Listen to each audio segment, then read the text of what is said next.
The Boer War was, at its core, a trade war, as most wars are. The timelines, the documents, and the capital flows show us that this was about extraction control. The British annexed Kimberley in 1871. South Africa's mineral wealth was at the axis of British strategic decision-making. Control of Kimberley and the rail hubs mattered a lot because it governed the movement of the diamonds and the gold from the interior to the port. The Boer republics imposed tariffs.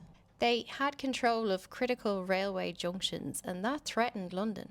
It was these guys, Rothschild, Bate, Rhodes, Rudd, the rest of the city bankers, that had the most to lose if the Boers succeeded in asserting trade independence. The Jameson Raid can be seen as the modern precursor to a colour revolution. Rhodes organised a private military force of about 500 men to invade the Transvaal and spark an uprising and overthrow the Boer government. It failed disastrously, and London condemned it as a diplomatic crisis. The evidence that Rhodes and De Beer directors were involved in this sits in the colonial office. The difference between that and a modern colour revolution is simply that Rhodes sent an army.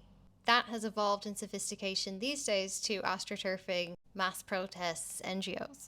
But the core aim was the same: force regime change to stabilise extraction economies. Businesses and political actors working together to stage and plan these kinds of uprisings, or directly involve themselves as political engineers or architects of conflict for their own financial gain.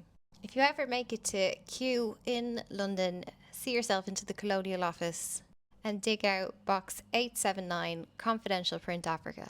Hansard archives show official condemnation. You may need to read between the lines. You can track De Beer's meeting minutes and investor reports in the Guildhall Library.